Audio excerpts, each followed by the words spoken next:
ആദ്യം DMK, SP, Congress, Trinamool. ആരാ നിങ്ങളോട് പറഞ്ഞ്? DMK ശരി അല്ല, അങ്ങനെ പറഞ്ഞാൽ പോരല്ലോ. DMK what you said is correct. DMK കഴിഞ്ഞതിന് ശേഷം തൃണമൂലായിട്ടാണ്. DMK തന്നെയായിരുന്നു ഞാൻ ഉദ്ദേശിക്കുന്നതിന് പല കാരണങ്ങളുണ്ടായിരുന്നു. നമ്മളെ തൊട്ടടുത്ത സ്റ്റേറ്റാണ്. 25 ലക്ഷത്തോളം മലയാളികൾ അവിടെ ജീവിക്കുന്നുണ്ട്. ഒരു പൊളിറ്റിക്കൽ പാർട്ടി മനുഷ്യരെന്തെങ്കിലും ഉപകാരം ചെയ്യണ്ടേ?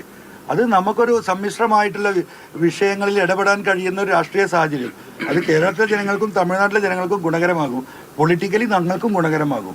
ആ ഒരു കാഴ്ചപ്പാട് അവിടെ ഉണ്ടായിരുന്നു. അതിന് ബോംബിട്ടത് പിണറായിയാണ്. എനിക്ക് പല ഉറപ്പും നൽകിയിട്ടുണ്ട്. ഇപ്പൊ പറയാൻ വയ്യ. മമതന്റെ കൂടെ ആകുമ്പോൾ പുള്ളിക്കാരി എന്നെ പറയുന്നത്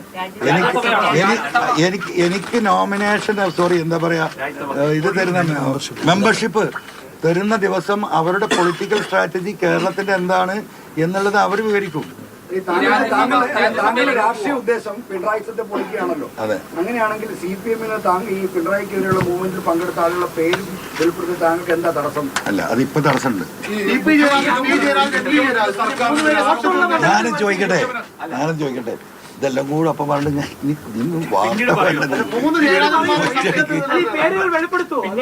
അല്ല ഇപ്പോൾ അത് വെളിപ്പെടുത്തുകയില്ല എന്ന മാനസികാവസ്ഥയിലാണ് ഞാനുള്ളത്.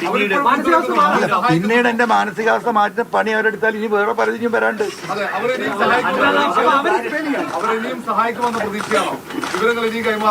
അവർക്ക് ഇനി സഹായിക്കാൻ കഴിയുന്ന എനിക്ക് തോന്നുന്നില്ല. അവരൊക്കെ കാര്യം തന്നെ എന്താവില്ല.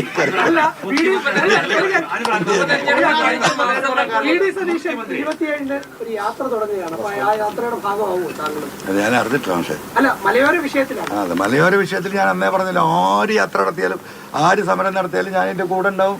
ഞാൻ പറഞ്ഞിട്ടുള്ള കാര്യമാണല്ലോ. ഈ ജയരാജന്റെ പേര് പറയാൻ കാര്യം എന്താണ്? അവിടുന്ന് ടി ജയരാജ് അതൊക്കെ ഇവിടെ റെക്കോർഡുണ്ട്. നമ്മളെ റെക്കോർഡിങ് ഇവിടെ നടക്കുന്നുണ്ട്. അതൊക്കെ വിട്ടേക്ക്. നിങ്ങൾ ജയരാജ് എന്ന് ഇങ്ങോട്ട് പറഞ്ഞപ്പോ അല്ലെ നിങ്ങൾ ചോദിച്ചില്ലേ?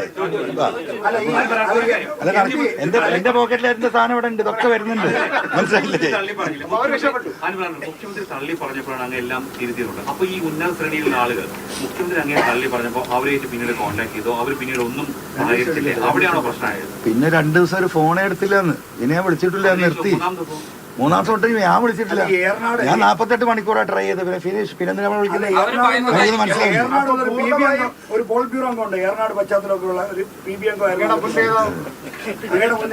അതൊന്നും എനിക്കറിയില്ല. നമ്മൾ ഈ നാട്ടിലേ ഉള്ള ആളല്ല.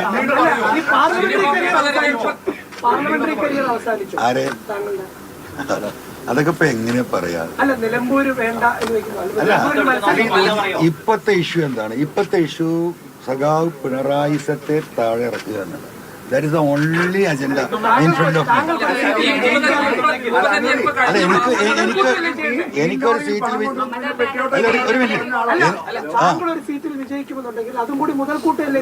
എനിക്ക് വിജയിക്കാനാണെങ്കിൽ ഇപ്പൊ തന്നെ രാജിവെക്കേണ്ട കാര്യം ഇവിടെ ഇരുന്നാ പോരെ?